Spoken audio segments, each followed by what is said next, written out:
देखो भगवान, मैं तो कहता हूँ सभी को सद्बुद्धि है, किसान ने मेहनत की है, वो साधुवाद का पात्र है, धन्यवाद का पात्र है। प्रधानमंत्री जी की बात को माने तो देश के किसान की दुगनी नहीं 4 गुनी 5 गुनी 10 गुनी नौकरियां ऐसे मिलती थी। मेरा मतलब ये था या तो रिश्तेदारी हो। प्रधानमंत्री जी अब प्राकृतिक खेती की तरफ ले जाना चाहते हैं।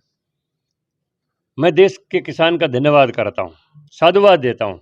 जिस समय 40 करोड़ देश की जनता थी, पेट भरने के लिए अनाज नहीं था। हमने देखा ऑस्ट्रेलिया अमेरिका से गेहूं आयात होता था, लेकिन आज 140 करोड़ की आबादी को पेट भर अनाज देने के बाद भी हम खाद्यान्न को एक्सपोर्ट कर रहे हैं। किसान ने मेहनत की है, वो साधुवाद का पात्र है, धन्यवाद का पात्र है। लेकिन मोदी जी कहते हैं किसान ने क्वांटिटी पैदा कर दी, हम उसको क्वालिटी की तरफ ले जाना चाहते हैं। प्राकृतिक खेती, क्योंकि हम अपने खाने के लिए मध्य प्रदेश का गेहूं खरीदते हैं 3800 रुपये 4000 रुपये क्विंटल, और यहाँ अपने गेहूं को बेचते हैं 2500 रुपये क्विंटल। तो मध्य प्रदेश भी हमारे देश का एक हिस्सा है। हम उस गेहूं की गुणवत्ता को यहाँ भी पैदा कर सकते हैं अगर प्राकृतिक खेती करें, एक्स्ट्रा पेस्टिसाइड का इस्तेमाल ना करें, केमिकल यूरिया का इस्तेमाल ज़्यादा ना करें। कितनी हमारी महिलाओं को ड्रोन दीदी का प्रशिक्षण दे के लिक्विड यूरिया का प्रयोग करने के लिए 3 करोड़ महिलाओं को आत्मनिर्भर करने की प्रधानमंत्री की योजना है। उन योजनाओं को लाभ उठाएं। आचार्य देवव्रत जो हमारे ही प्रदेश के हैं, जो गुजरात के गवर्नर हैं, उन्होंने 68,000 किसानों को प्राकृतिक खेती करके और पहले से ज़्यादा लाभकारी मूल्य लेने के लिए काबिल बनाया है।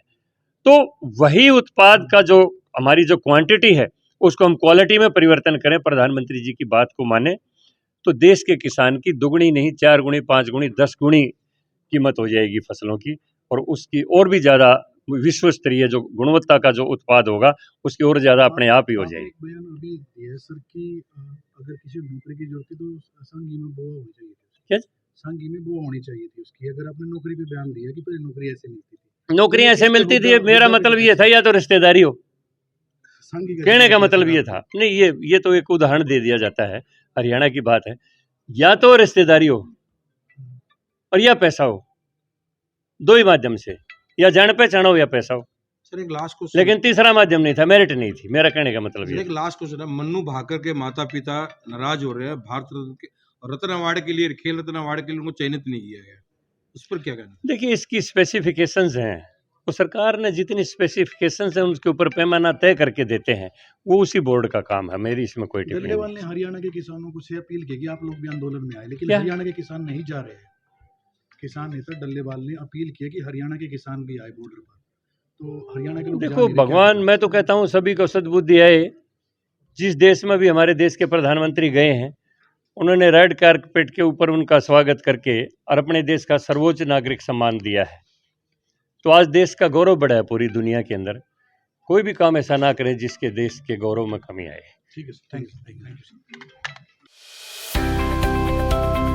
अब किसी भी प्रकार के दर्द से क्यों होना परेशान, जब ऑर्थो चार्ज कैप्सूल हो आपके पास। सभी प्रकार के दर्द में आयुर्वेदिक पद्धति पर आधारित रामबाण इलाज।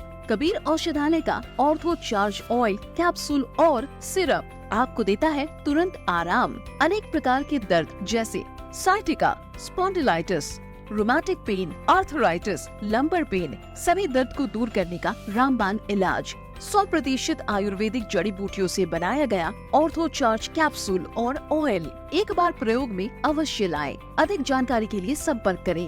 एड्रेस: कबीर औषधालय, सेक्टर 14, सोनीपत, दिल्ली, NCR।